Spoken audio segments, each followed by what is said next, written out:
네, 안녕하세요. 자, 우리 R 마지막 시간입니다.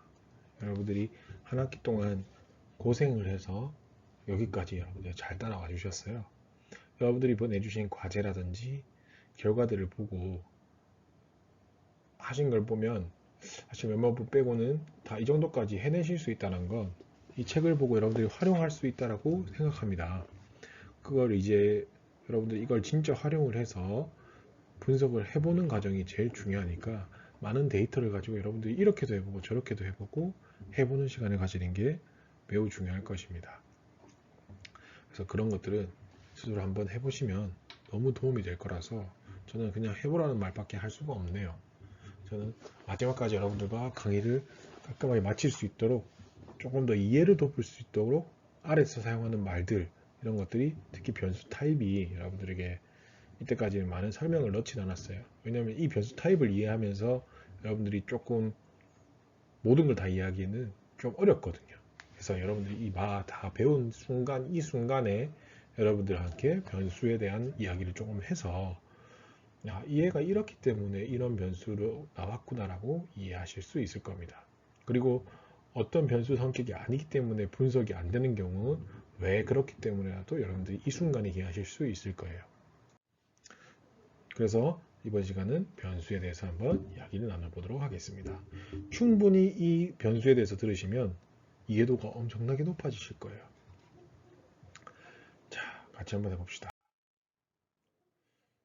변수는 여러 가지 타입이 있어요. 그래서 뭐 사람도 보면 너는 뭐 잘생긴 타입이야, 호쾌한 타입이야, 뭐 수줍은 타입이야 이런 게 있듯이 변수도 마찬가지입니다. 그 변수들마다 속성이 다 있어요. 그렇기 때문에 이 타입이 있기 때문에 이 함수에 따라 적용할 수 있는 변수 타입도 달라요. 그러니까 사람에 따라 적용할 수 있는 변수가 다 다르잖아요, 타입이. 그런 게 똑같습니다. 함수에 따라 적용할 수 있는 타입이 다 달라요. 그래서 분석하기 전에 변수 타입이 도대체 뭐기 때문에 어떤 함수를 실행해야 되는 걸 알게 되는 거죠. 그래서 여러분들 함수를 실행했을 때 오류, 발생, 그리고 예상과 다른 결과 출력 이런 게 되면은 변수 타입을 확인 후에 함수에 맞게 변경해야 됩니다. 그래서 여러분들이 지금까지 배운 함수들이 같은 변수가 아닐 때는 다른 결과를 나오거나 오류가 발생할 경우가 있습니다. 그래서 여러분들이 모르는 오류라든지 이 오류는 좀 뭐지? 라고 이해했을 때 함수가 맞지 않았을 때도 있었을 거예요. 자, 그래서 이 변수는 이런 거기 때문에 함수가 맞지 않을 수 있겠구나 라고 의심하게 되는 순간일 겁니다. 그래서 변수는 어떤 종류가 있는지 한번 보도록 하죠. 변수는 여러분들 쉽게 생각하시면 여러 가지 이제 수라고 생각하시면 되는데 변수는 연속 변수랑 범주 변수가 있어요. 연속 변수와 범주 변수. 그래서 변수가 똑같이 여러분들이 생각했을 때 숫자로 되어 있더라도 변수 종류가 무엇인지 따라서 분석 방법이 달라지는 거예요. 자, 연속 변수부터 볼게요. 연속 변수는 값이 연속적이고 크기가 있다는 거예요. 그래서 더하기, 빼기, 평균, 구하기 이런 것들 평균까지 다 구해서 산술이 가능해요. 어떤 거냐면 키, 몸무게, 소득 이렇게 산수를 할 수 있다는 거죠. 그래서 이 연속 변수는 양적 변수라고도 하기도 합니다. 그래서 이 연속 변수를 뭐라고 하냐? numeric이라고 R에서 불러요. 연속 변수를. 자, 생각해 보세요. 여러분들 158cm인 키를 가진 사람이 있고 163cm인 키를 가진 사람이 있어요. 이 사람 둘이를 빼면은 몇 cm 차이가 난다. 그렇기 때문에 내가 너보다 163인 키가 158보다 크다라고 말할 수 있잖아요. 숫자의 순서도 구성할 수 있고요. 그래서 이런 연속 변수는 값이 연속적이고 크기가 있다라는 겁니다. 두 번째인 범주 변수는 그냥 값이 이 범주 변수의 값이 대상을 분류하는 그냥 의미예요. 그래서 남자는 1, 여자는 2로 범주를 분류했어요.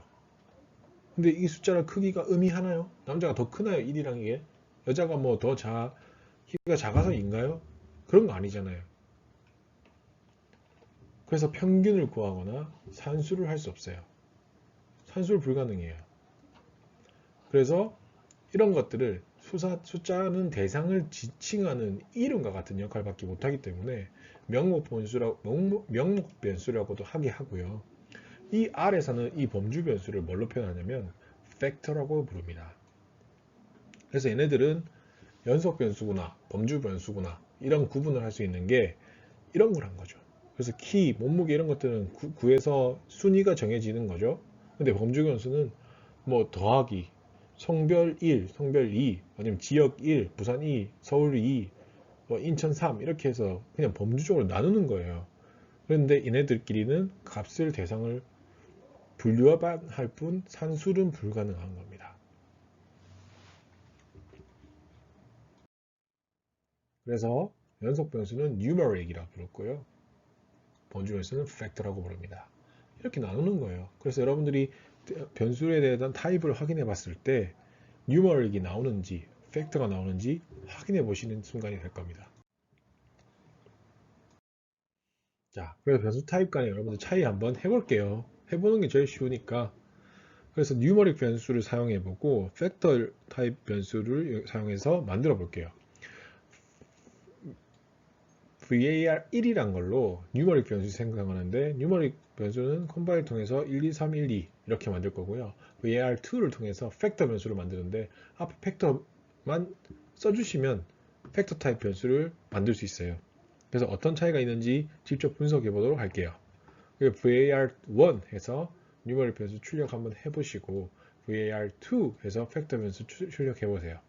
그러면 일단 출력 변수 값도 달라요. numeric은 1, 2, 3, 1, 2 해서 쭉 나올 뿐이고 팩터 변수를 출력해 보시면 1, 2, 3, 1, 2는 나오지만 밑에 레벨이라고 또 붙어요. 그래서 1, 2, 3 레벨로 돼 있다고 보이십니다. numeric 변수는 이제 값들이 한 줄로 표현하지만 var2는 두 줄로 입력된다는 거죠.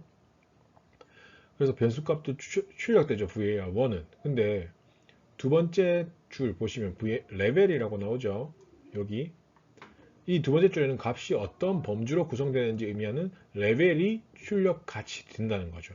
그래서 var 레벨을 보시면 1, 2, 3 세 범주로 구성되어 있다는 거죠. 1범주, 2범주, 3범주. 여기서 뭐 4, 5, 6 여기 넣을 때 4, 5, 6 뭐 이렇게 같이 들어갔다. 그럼 여기 들어간 숫자만 들은 범주가 구성되어 있어 나온다는 겁니다. 그래서 이 레벨 정보가 더 나오는 게 팩터인 거죠. 자, 한번 더 가볼게요. 그래서 var1과 var2 더하기를 해봤어요. 그래서 numeric 변수로 연산을 해봤어요. 연산. 그래서 두 변수로 간단한 연수를 해보면 numeric 변수는 연산이 가능해요. 그래서 팩터 변수는 연산이 안 돼요. 어떻게 나오는지 한번 해보시면 됩니다. var1 플러스 2라고 해서 우리가 해보니까 1에다가 3, 4, 5, 3, 4 더하기 값이 나왔다는 거죠. 원래 그래서 1, 2, 3, 1, 2 var1도 1, 2, 3, 1, 2 var2도 1, 2, 3, 1, 2지만 이 값이 더해졌다는 거죠. numeric 변수랑 팩터 변수는 더하니까. 그런데 팩터끼리 더해볼게요. 1, 2, 3, 1, 2 더하기 1, 2, 3, 1인데 그럼 뭐가 나오겠어요? 3, 4, 5, 3, 4가 나와야 되는데 numeric 변수면 팩터는 연산이 가능하지 않아요. 뭐라고 나오냐? 숫자형 문법을 적용할 수 없다는 경고 메시지가 뜹니다. 그래서 팩터 변수는 데이터가 숫자로 되어 있지만 크기가 아니라 범주를 의미하기 때문에 연산을 할 수 없어요. NA가 뜨죠. 그래서 이것만 여러분들이 이 타입이기 때문에 연산이 안 되구나 라고 이해하시면 됩니다. 여러분들이 지역 1, 2, 3, 1, 2 이렇게 나눴는데 지역 두 개 더한다고 뭐 다른 지역이 되나요? 그건 아니니까요. 그렇게 생각하시면 되고요. 그래서 우리가 변수 타입을 이용해서 확인하는 방법을 해서 변수 한번 확인해 볼게요. 어떻게 나오는지. 클래스, 변수 타입 확인하는 거 클래스죠. 어떤 클래스인지 보는 거예요. 쉽게 생각해 보세요. 변수 타입 확인, 어떤 클래스야 얘가 도대체. 그래서 var1은 numeric이네. numeric이 뭐라고요? 연속 변수네. 1, 2, 3, 4 키처럼 계산할 수 있고 산술 가능하고 대상이 순위를 가질 수 있다는 거. 그리고 var2 해보니까 뭐 나오죠? 팩터 요인으로 나오는 거죠. 그래서 이 타입은 팩터 타입이구나. 그래서 이것들은 범주 변수로서 그냥 범주만을 지칭하는 변수입니다. 그래서 클래스를 통해서 우리가 변수의 타입을 확인해 봤고, 여기서 변수의 구성 범주가 어떻게 되어 있는지 한 번 더 볼게요. 아까 우리가 변수 구성 범주 구하는 거 그냥 뭐만 해도 나왔죠? 뭐만 해도 나왔어요. 아까 레벨이라고 나왔잖아요. 그냥 var2만 해도 레벨이 나왔다는 거죠. 그런데 사실 변수 구성 범주 확인하는 함수는 레벨이란 겁니다. 자, 생각이 이제 되는 거죠. 그러면 변수 범주가 구성되는 걸 numeric은 변수 범주가 구성돼 있나? 생각해보면 안 돼 있잖아요. 1, 2, 3, 4, 5, 6, 7, 8, 키, 뭐 174, 154 이렇게 표현돼 있지. 얘네들이 어떤 범주로 구성되어 있다고 보나요? 안 본다는 거죠. 그렇기 때문에 여러분들이 범주가 어떻게 되어 있는지 알아보는 레벨을 써보시면 var1은 누լ 값이 나올 거예요. 이게 무슨 뜻이냐면 출력할 값이 없다라는 거거든요. numeric 변수에는 출력할 값이 없다라고 나와요, 레벨은. 근데 팩터 값은 레벨 해보시면 1, 2, 3이라는 값이 범주로 확인이 가능합니다. 자, 그래서 여러분들이 변수를 두 가지 이해했어요. 충분히 이해하실 수 있을 것 같아요. 연속 변수랑 범주 변수 이해했습니다. 여기서 여러분들이 한 단계 더 가보도록 할게요. 자, 문자로 구성된 팩터 변수입니다. 기존에 우리가 숫자로 구성되어 있어서 숫자가 이게 조금 연속 변수랑 헷갈릴 수 있겠다고 생각했을 거예요. 1, 2, 3, 1, 2, 3, 4, 154, 157 이런 것들은 여러분들 그냥 딱 보면 뭐 numeric인지 팩터인지 모르면은 그냥 숫자로 보지 얘네들이 뭐 팩터겠거니 몰랐을 거잖아 이때까지는. 근데 이제 문자로 구성된 팩터 변수가 나오면은 이 팩터라는 거는 문자로 구성되어 수 있겠구나. 왜냐면 범주 변수니까. 그래서 문자 변수와 문자로 구성된 팩터 변수와 차이를 한번 보도록 할게요. 차이는 보면 바로 이해할 수 있습니다.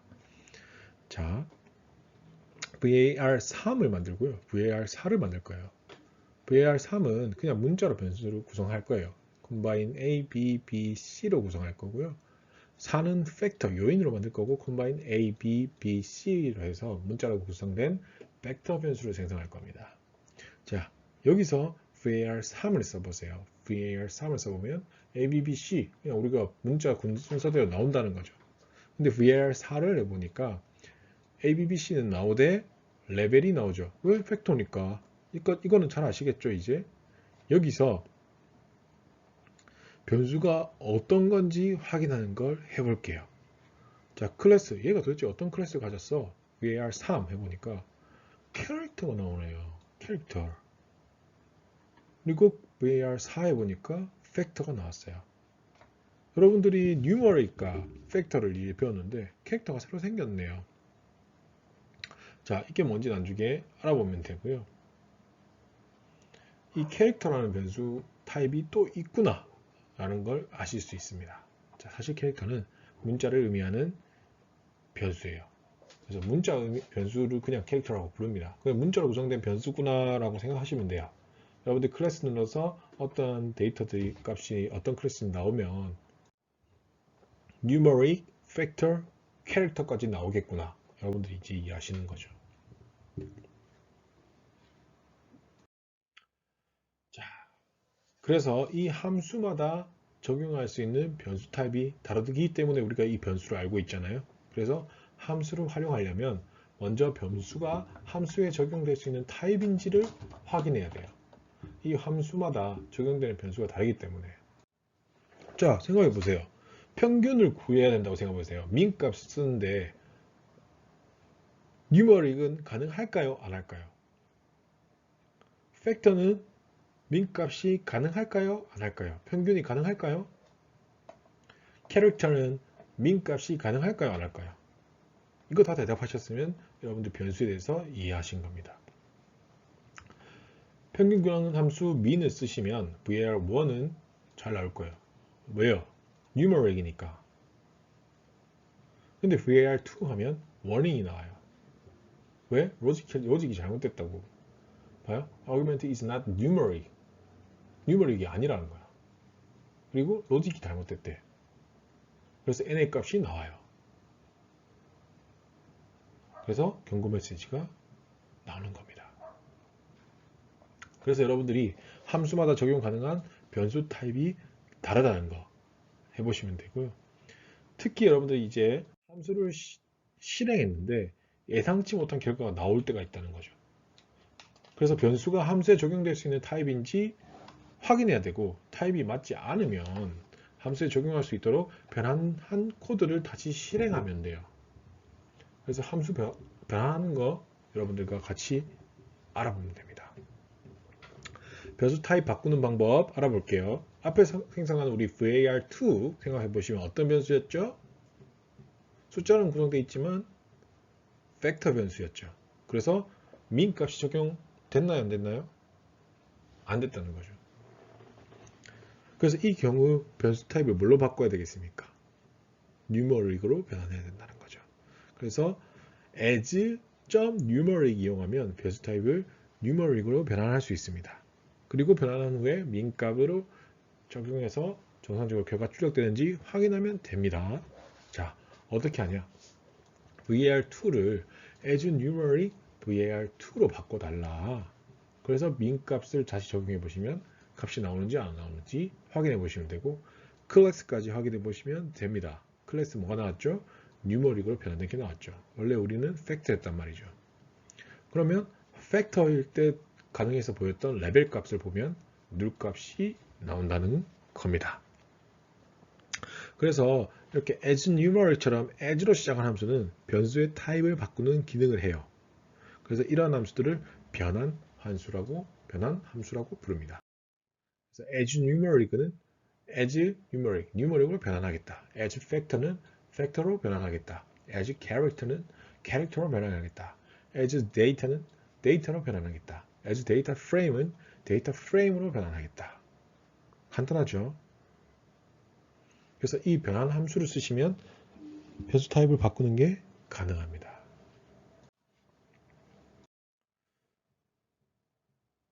뉴머릭 팩터 외에도 변수 타입은 되게 많습니다. 그리고 다양한 활용 방법도 있고요. 그래서 함수 적용했는데 혹시나 예상 결과가 다르게 나타나면 다른 타입의 변수를 사용했는지 확인하시면 됩니다.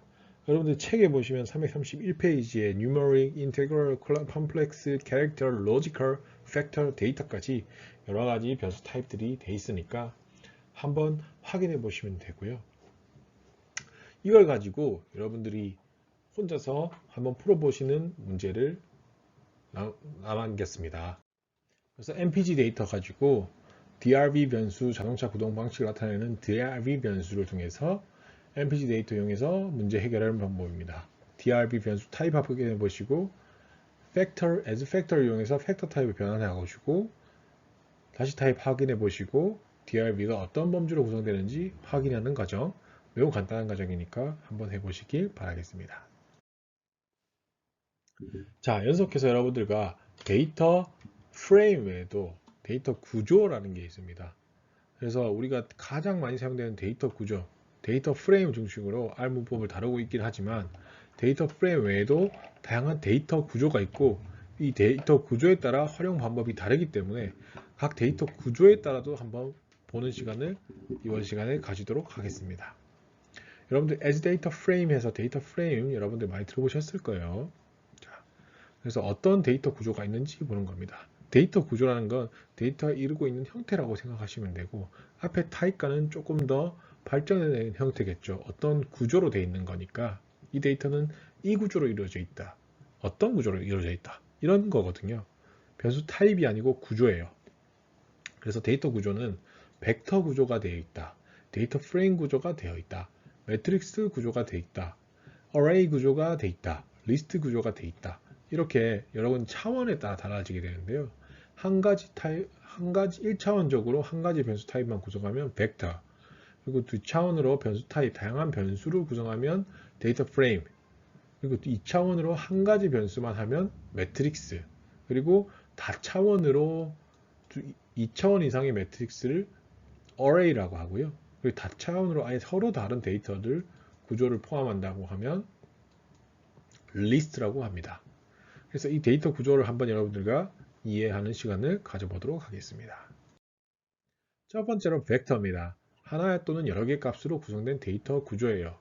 그래서 여러 타입을 섞을 수 없고 한 가지 타입으로 구성이 가능하다는 거, 벡터 구조였죠. 한 가지 변수 타입으로 구성된다고 했죠. 그래서 벡터 만드는 방법은 간단합니다. A 값에 1을 줬어요. A 해보니까 1이 나왔거든. B 값에 hello를 줬어요.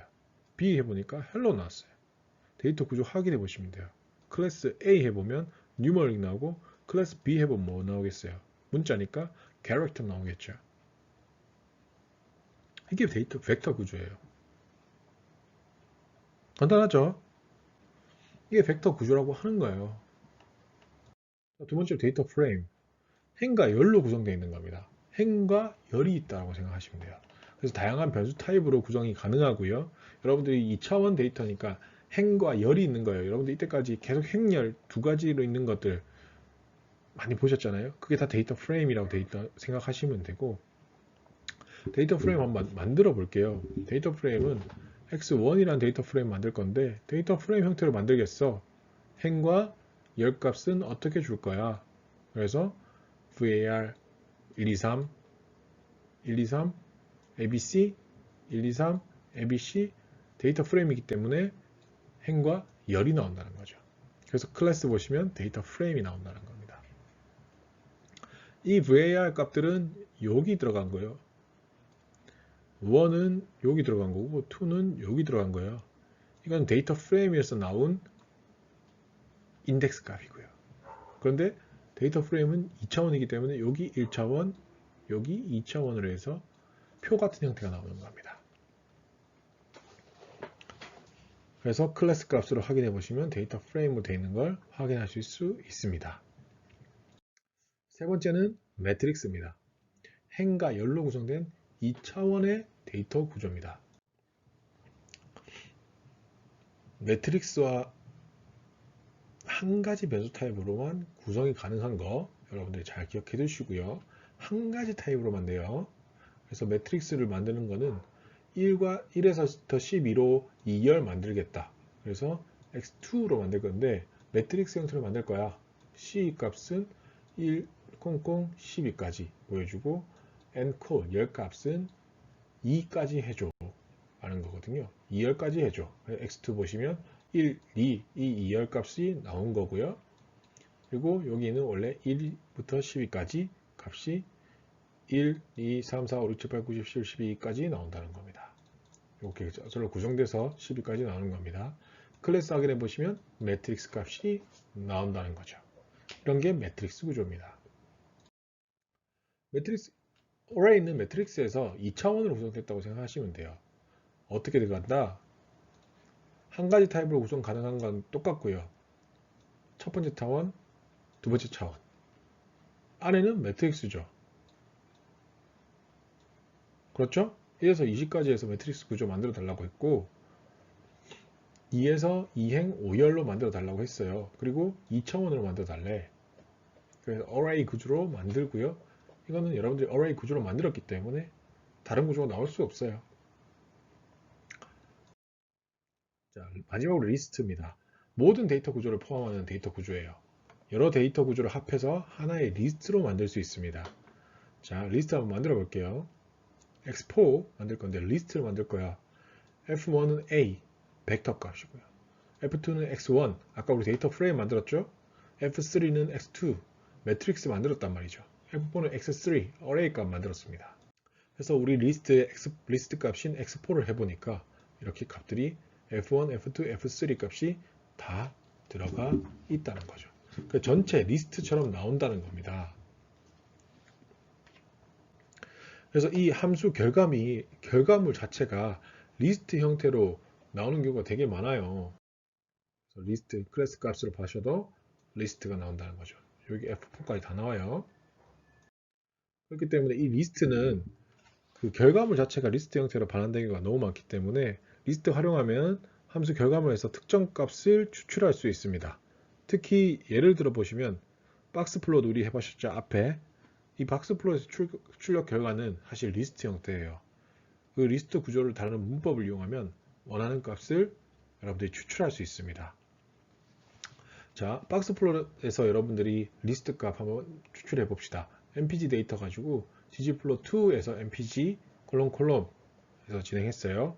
그래서 x 값은 박스 플롯 만드는데 mpg의 cty 값으로 해달라 했어요.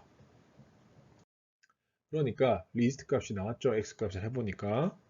그래서 x 박스 플롯에서 만들어서 리스트 값 이렇게 같이 출력된다는 겁니다. 그래서 스태치는 1, 2, 3, 4, 5, 5까지 해서 값 나왔고요. 뭐 인테그럴 값, 변수고, n 값, 컴 값, 아웃 값, 그룹 값 다 나와 있습니다. 그래서 이 x 내부에다가 매트릭스 구조로 된 이 매트릭스 구조죠. 여기 매트릭스 구조죠. 매트릭스 구조. 스태치 값, 벡터 구조로 된 아웃 값. 여기 벡터죠. 그리고 달러 표시와 기호 표시 이용하면 리스트 값 내부 더 추출할 수 있어요. 우리 앞에서 배웠던 달러 표시 그리고 대괄호 사용하시면 리스트 내부 값을 더 추출할 수 있다는 거죠. 이렇게 나오는 리스트 값을 더 추출할 수 있습니다. 그래서 X 안에 있는 스태치를 통해서 1 뭐예요? 우측에 있죠?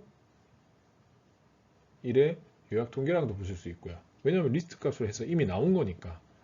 중앙값 어디 있어요? 스태치에서 1, 세 번째, 박스 플롯 세 번째 들어가는 게 중앙값이잖아요. 17값이 나온다는 거죠. 자, 스태치에 나오는 1을 두 번째는 뭐겠어요? 1분위수잖아요. 1분위수는 뭐가 나와 있는지 14값.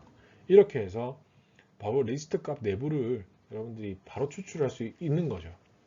그래서 박스 플롯이 특히 리스트 형태이기 때문에 리스트 구조로 다루는 문법은 달러 기호와 대괄호밖에 없어요. 이거 가지고 여러분들이 다 추출할 수 있다는 겁니다. 자, 여기까지 하시면 여러분들이 이제 변수를 조금 이해하셨을 거라고 생각합니다.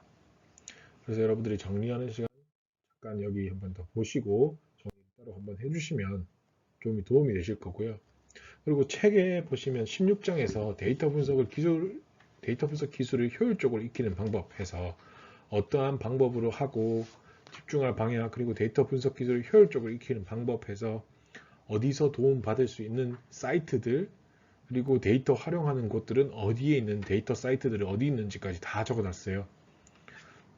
그리고 여러분들이 혹시 데이터 저널리스트가 된다라고 했을 때는 이런 방향으로 공부를 하면 조금 더 도움이 될 수 있다라는 것도 있고요. 그리고 여러분들이 이제 마지막 장은 오픈 소스 생태계 R이라는 게 뭐 닫혀 있는 생태계가 아니라 모든 사람과 공유하면서 쓰는 거기 때문에 구글링을 하거나 뭐 차트 시트를 활용하거나 R 코드를 공유하는 거 이런 것들을 어떻게 하면 좋다. 그리고 온라인 커뮤니티를 가입해서 서로 데이터를 주고받으면 좋다라는 것들을 여러분들과 도움이 되는 자료를 마지막 장에 공유해 놨습니다. 그래서 이 책 정도로 여러분들이 R만 하나 들고 계시면 R 정도는 충분히 완성시킬 수 있을 거예요. 뭐 기초요, 기초 정도는 완성시킬 수 있고 이 데이터를 이용하시는 데는 뭐 초기적인 데이터 이용은 너무나 쉬울 거예요. 그리고 조금 더 발전한다 생각하시면 이제 여러 가지 방법을 통해서 공유하고 사람들과 공유하고 개인적인 공부를 통해서 데이터 분석을 더 발전시킬 수 있다는 거죠. 저는 책 사시는 거 좀 추천드려요. 충분히 여러분들이 도움될 수 있고 인생에 한 번만 써먹어도 책값은 나오지 않겠어요? 저는 그렇게 생각하거든요. 그래서 여러분들이 이까지 해서 R 영역자료 분석 R에 대해서 여러분들이 같이 저랑 한 학기 동안 강의를 해봤습니다. 저는 이 R을 통해서 여러분들이 진짜 근거 있는 자료를 만드는 방법을 배웠으면 했어요. 사실 만나서 했으면 조금 더 여러분들 잘못된 데이터라든지 바로바로 확인하면서 고쳐줄 수 있었을 텐데 이게 컴퓨터 상으로 만나다 보니까 그런 아쉬운 점도 있긴 합니다. 하지만 여러분들이 충분히 이런 개인적인 공부를 하는 방법을 이 기회에 더 배운다고 긍정적으로 생각하시면 충분히 많이 도움 되실 거예요. 그리고 이런 것들은 뭐 계속되어 있는 자료이기 때문에 뭐 생각이 안 나거나 궁금하다라고 하면 한 번 더 열어볼 수 있는 자료잖아요. 그래서 좀 긍정적으로 생각하시면서 서로 발전하는 방향으로 갔으면 좋겠습니다. 뭐 R이 관련해서든 아니면 R이 아니어든 여러분들 인생에서든 뭐 언제든지 좋습니다. 뭐 저도 뭐 그렇게 잘난 사람은 아니지만 여러분들 가는 방향에 조금이라도 도움을 드릴 수 있으면 너무 좋기 때문에 뭐 학기 때만이 아니더라도 언제나 여러분들이 메일이든 전화든 뭐 문자든 전혀 상관이 없으니까 여러분들과 소통했으면 좋겠고요. 소통을 통해서 멋진 곳에서 같이 일하게 된다면 너무 더 멋있을 것 같아요. 그러니까 여러분들이 꼭 뭐 개인적인 연습을 통해서든 뭐 어떠한 상황에서든 저랑 같이 호흡한다고 생각하시면서 진행하시면 너무 좋을 것 같습니다. 과제는 여러분들이 따로 올려놓을 거고요. 특히 이 강의에서 제일 중요한 거는 여러분들이 따로 데이터를 찾으셔서 여러분들만의 데이터 보고서를 만드셔서 저한테 제출하는 장면, 이 과제 장면이 제일 중요한 장면일 거예요. 그래서 그것들은 여러분들이 가치 있는 분석이 되도록 꼭 하셨으면 좋겠고요. 그리고 분석의 단계를 정하실 때 그냥 1차원적인 분석보다는 가설을 세우고 앞 시간에 강의했던 가설을 세우고 그 가설을 이 분석을 통해서 확인하고 그 결과를 해석하는 순으로 갔으면 좋겠습니다. 그리고 데이터 분석 같은 경우는 그 가설을 세우기 위해서 뭐 여러 가지 방법이 있겠지만 앞에서 계속 보여줬던 실질적인 데이터 가지고 이런 수식 데이터를 돌려보고 결과 데이터를 보는 방법을 제일 추천합니다. 그냥 문자형 데이터만 출력하는 경우는 매우 낮은 단계의 의미함으로 그만큼의 점수를 얻으실 수 없을 거예요. 그러니까 수치에 맞는 데이터를 통해서 여러분들 그래프도 뽑아보시고 여러분들 배운 걸 한번 쫙 다 만들어서 보고서 제출한다 생각하시면 됩니다. 그렇게 생각하시면서 여러분들이 완성하셨으면 좋겠어요. 여러분들 배운 게 많이 들어가면 들어갈수록 좋은 점수를 얻을 수 있는 과제니까 충분히 많은 데이터를 사용해서 결과를 뽑는다고 생각하시면 좋겠습니다. 그 기준은 제가 과제에다 올려놓을 테니까 여러분들이 조금 한번 잘 해보셨으면 좋겠습니다. 자, 한 학기 동안 고생 많이 하셨고요. 더 좋은 기회로 여러분들과 만났으면 좋겠습니다. 저랑 2학년 때는 솔직히 만나서 하신 분들도 많이 보여요. 그렇다 보니까 저랑 소통도 2학년 때보다 더 많이 하시고 이렇게 발전했다고 생각합니다. 그래서 언제든지 저는 열려있기 때문에 여러분들과 호흡하고 싶다는 거 다시 한번 말씀드리면서 한 학기 강의를 마치고자 합니다. 자, 기말고사에 대한 공지는 꼭 한번 확인해 보시고 기말고사 시간에는 같이 만나도록 합시다. 자, 끝.